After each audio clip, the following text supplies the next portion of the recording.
Merhaba, bienvenidos al canal. Vamos a iniciar el resumen de las últimas noticias sobre Turquía y su región que hemos publicado en Hispanatoria. Bueno, vamos a empezar hablando de las últimas noticias que hemos publicado en los últimos días en nuestra web. A hablar de esa salida a la venta, de esa salida al mercado, de ese nuevo modelo de la marca de coches eléctricos turca TOG, fabricante turco de coches eléctricos, el autor del primer coche diseñado y producido íntegramente en Turquía, el TOG TSX, que ha sido todo un éxito de ventas en Turquía desde su salida a la venta, pues hace unos 2 años ya. Ahora presenta el T10F, un nuevo modelo, en este caso un tipo sedán, del que ya hemos hablado además anteriormente, no solo en nuestra web, sino también este podcast.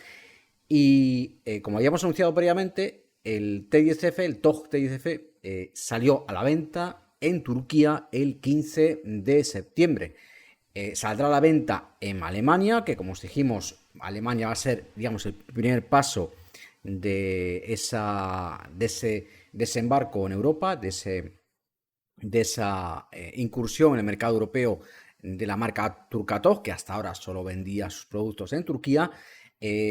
Alemania va a ser el primer paso y en Alemania sale a la venta el T10F, o se podrán hacer reservas del T10F a partir del 29 de septiembre. Pero lo interesante de aquí no solo son esas fechas, que ya las hemos mencionado anteriormente, sino que además se ha desvelado el precio de este nuevo modelo tipo sedán, del que tenéis fotos y vídeos en la noticia que hemos publicado en hispanatoria.com, en nuestra web.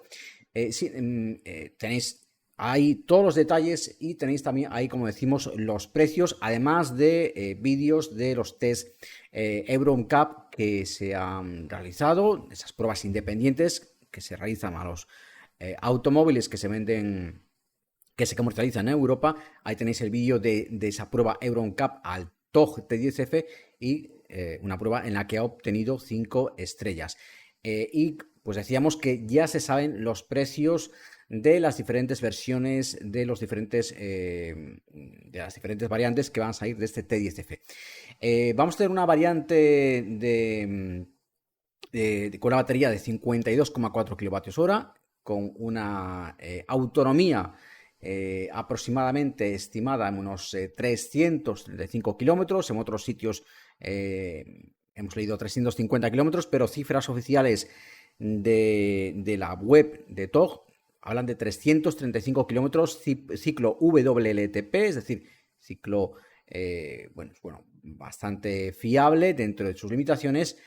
335 kilómetros con la batería de 52,4 kilovatios hora. Bueno, y este modelo, esta versión, para ser exactos, va a tener un precio de salida en Turquía, repetimos, todavía no se conocen los precios de Alemania, en Turquía de unos 38.000 euros, son 1,86 millones de liras, que al cambio son unos 38.000 euros. Tenemos luego, esa sería la versión V1 Standard Range.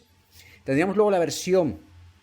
W1 Long Range, que tiene una batería de 88,5 kWh, que tiene una autonomía estimada en unos 623 kilómetros, también ciclo WLTP, siempre hablando de este ciclo,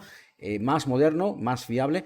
y que tendría un precio aproximado de unos 45.000 euros. Luego habría una tercera versión, que es la W2 Long Range, que alcanza una autonomía de 610 kilómetros y que tendría un precio de unos 48.000 euros. Además, según han publicado medios de Turquía, lo que son para los clientes en Turquía, tanto si son clientes particulares como si son empresas, se van a ofrecer condiciones especiales de financiación con préstamos a 0% de interés y un vencimiento a 12 meses. Bueno, comentar también que el TOG TSF, este nuevo modelo, dispone de 7 airbags, ahí que decíamos, entre otras cosas, pues que tiene esas 5 estrellas en los test de Euro NCAP. Tiene pues toda una serie de tecnologías incorporadas, control de crucero adaptativo inteligente, reconocimiento de señales de tráfico, sistema inteligente de seguimiento de carril, cámara de visión 3D, asistente de ángulo muerto, por supuesto, asistente de atención del conductor, control electrónico de estabilidad avanzado de serie. En fin, toda una serie de tecnologías incorporadas. El coche por dentro es impresionante, hay que decirlo. Tiene una pantalla que prácticamente cubre todo el salpicadero, es decir, es un portento de la tecnología aplicada a la conducción. Y todas las versiones de este coche eléctrico, de este TOG T10F, tienen una potencia de 160 kilovatios o 218 caballos equivalentes y pueden ser cargadas, todas las versiones, repetimos, al 80% en solo 28 minutos, según datos oficiales de la web de TOG. Bueno, vamos a continuación a hablar de una noticia que publicamos prácticamente anoche. Las polémicas declaraciones del primer ministro israelí Benjamin Netanyahu durante una ceremonia que tuvo lugar en Jerusalén, una ceremonia en la que estaba el secretario de Estado de Estados Unidos, Marco Rubio, para inaugurar la llamada vía de peregrinación que está excavada en la antigua ciudad de David, en la parte antigua de Jerusalén. Bueno, unas declaraciones hechas por Netanyahu en las que, dirigiéndose al público durante ese acto, pues bueno, vino a contar una especie de anécdota. Tenéis en Hispanatolia, tenéis ahí incluso el vídeo completo de esa especie de discurso un poco informal o bastante formal que suelta en ese acto Netanyahu. Y vino a contar una anécdota de que, bueno, que en 1998 hubo una reunión con el entonces primer ministro turco, Mesut Yilmaz, en la que, según Netanyahu, pues le habrían propuesto a Turquía que Turquía devolviese a Israel una tablilla con una inscripción hebrea que fue hallada cerca de Jerusalén en tiempos en los que Palestina, Jerusalén, era un territorio del Imperio Otomano. Entonces, pues la propuesta de Israel al entonces primer ministro turco en 1998 habría sido, según Netanyahu, lo que le habría propuesto sería que devolver esa tablilla y a cambio Israel devolvería todos los artefactos de época otomana que había en sus museos, los entregaría a Turquía. Y según la versión de Netanyahu, la que explicó en ese discurso, que obviamente tenía una clarísima intención política, según Netanyahu, la respuesta que le dio Yilmaz, el entonces primer ministro turco,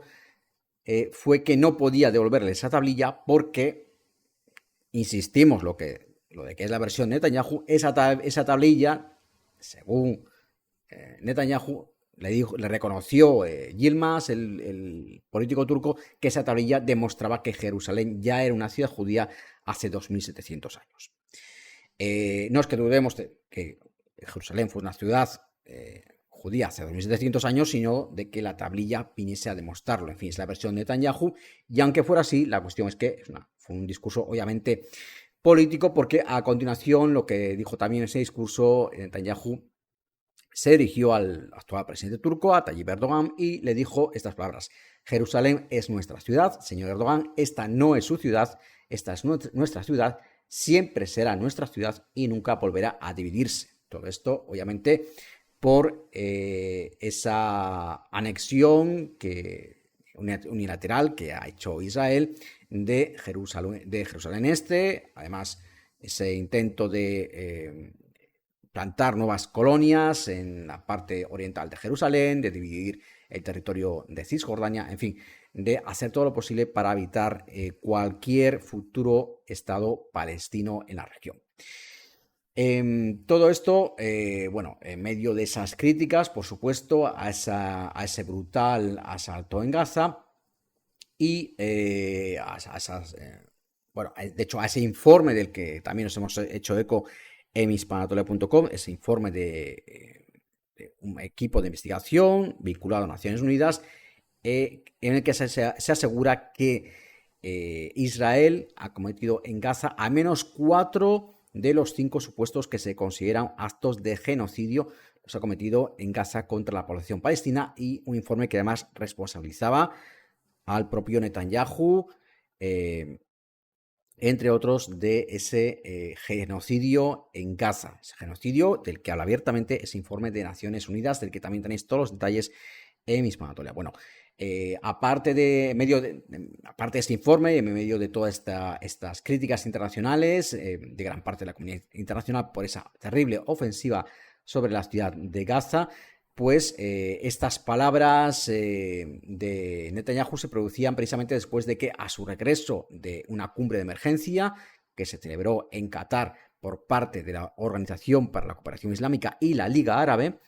el presidente turco, Tayyip Erdogan, volviese a insistir en esa vinculación que ha hecho varias veces entre Netanyahu y Hitler, en esa comparación entre el primer ministro israelí y el líder de la Alemania nazi. Dijo Erdogan, dijo: Netanyahu compartirá el destino de Hitler. Israel está dañando a los musulmanes, pero también a los cristianos y a los judíos.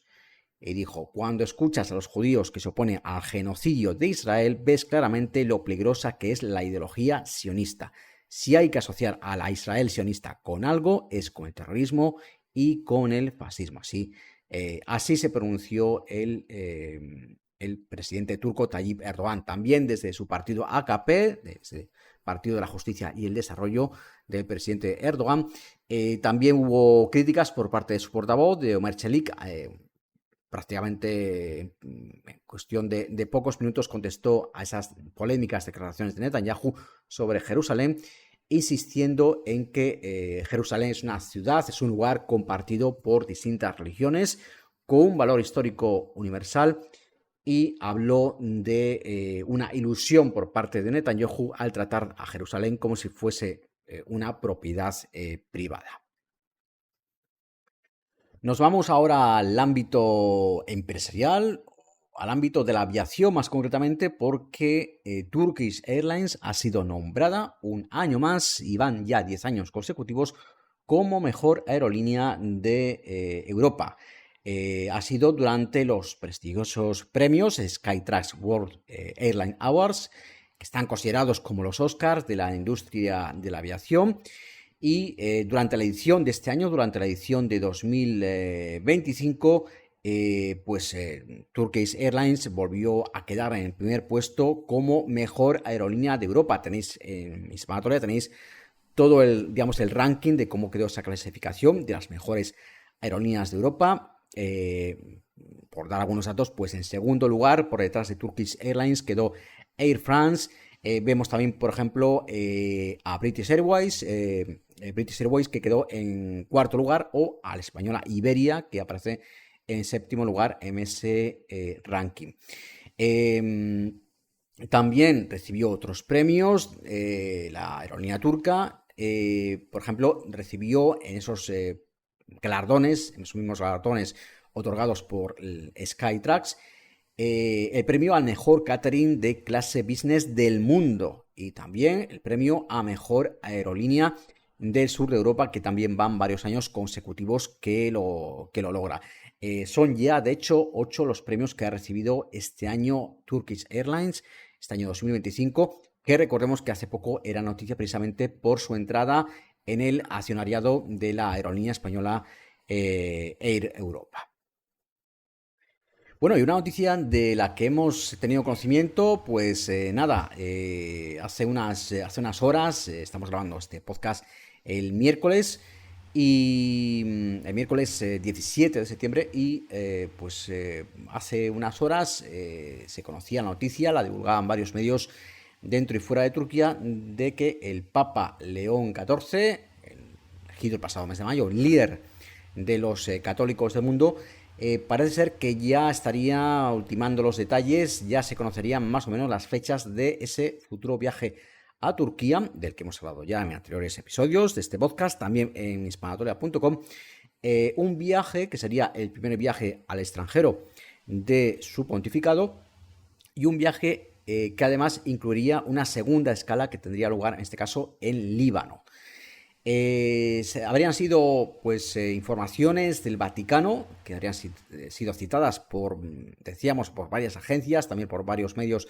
incluso en Turquía. Esas informaciones, esas fuentes del Vaticano habrían confirmado que el primer viaje del nuevo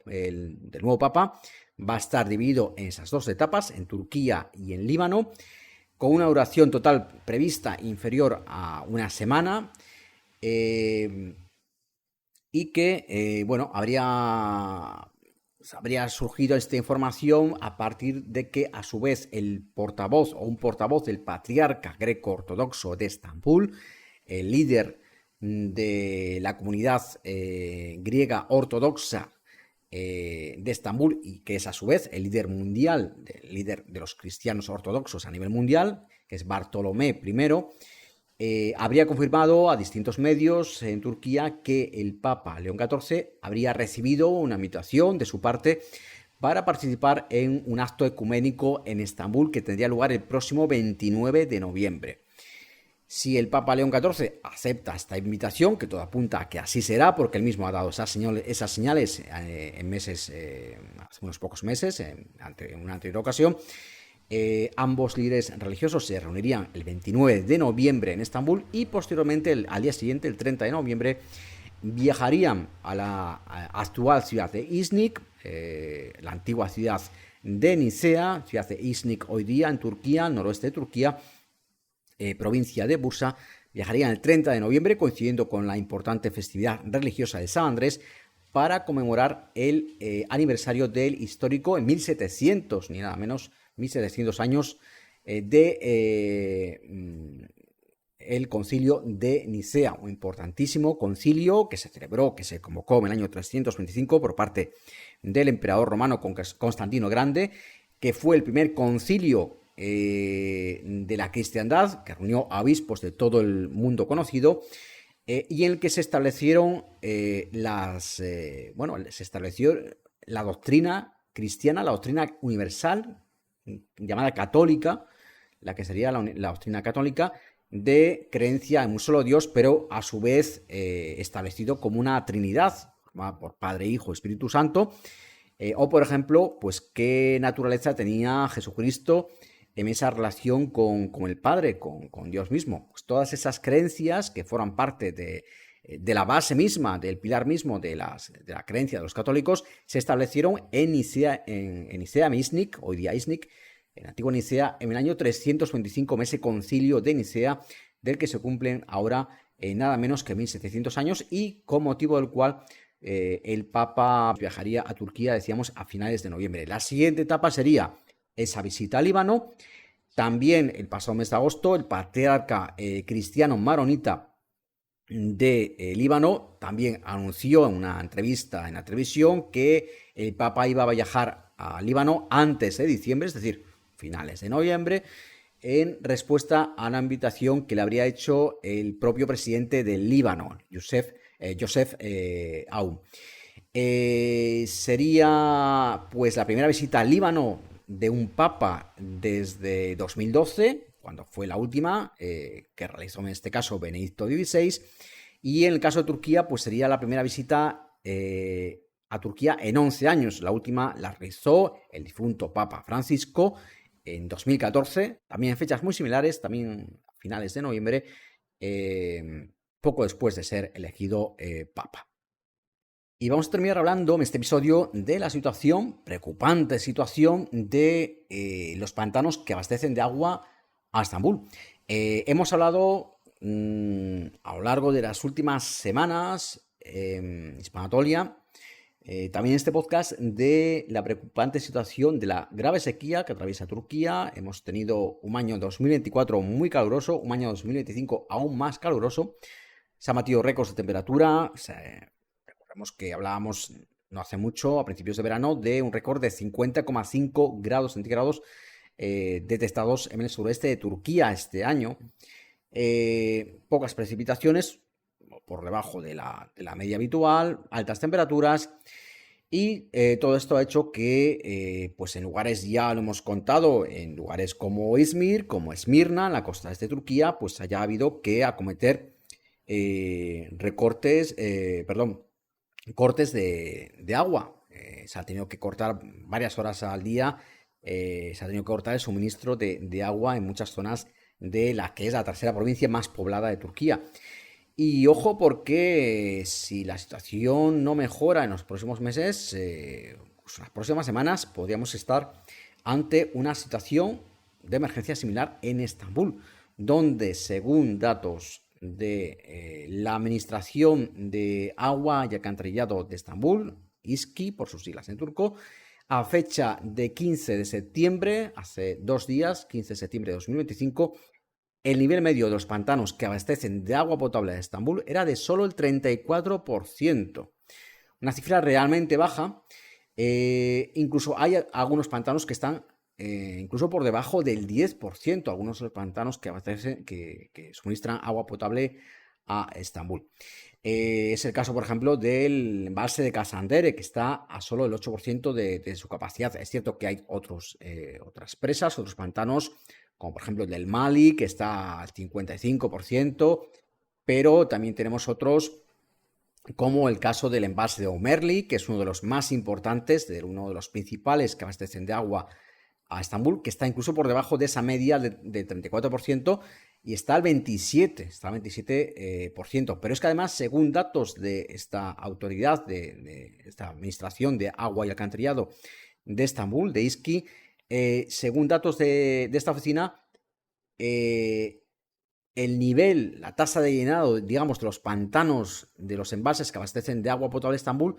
se habría reducido en un 13% en solo el último mes. Es decir, que lejos de estabilizarse o incluso de mejorar, está empeorando la situación de los pantanos que abastecen de agua a Estambul. Es cierto que en los últimos años esto han sido alertas, digamos, en cierto modo recurrentes, es decir, que ha habido problemas de abastecimiento de agua o de bajo nivel de los pantanos, pero la situación ha ido cada año, se puede decir que a peor. Y en 2024 tuvimos serios problemas de abastecimiento, se llegó a hablar incluso de drenar el agua de los pantanos del fondo, porque había pantanos que estaban totalmente o prácticamente secos. Todo esto, obviamente, esas aguas muy estancadas, con un alto grado de sedimentación, pues obviamente tienen también sus problemas a nivel de salud. Y como decíamos, pues es que la situación está empeorando cada año, porque es que cada año tenemos, prácticamente cada año se bate los récords de temperatura, y cada año es el más cálido de la historia desde que hay registros. Y 2025 todo apunta a que será un año más cálido que incluso que 2024, que ya fue un año que batió récords a nivel de temperatura. Por tanto, ya hay expertos que están pidiendo que se tomen medidas para el ahorro del agua en Estambul, si no queremos que se produzcan situaciones como esos cortes de agua que ya han ocurrido en la ciudad de Izmir, en la ciudad de Esmirna, en la costa oeste de Turquía. Y hasta aquí este resumen. Recordad, como siempre, que tenéis más información y más noticias en hispanatoria.com y también en nuestros perfiles en la red social X y en Blue Sky. Si te ha gustado este contenido, dale por favor un like y suscríbete para no perderte los próximos episodios.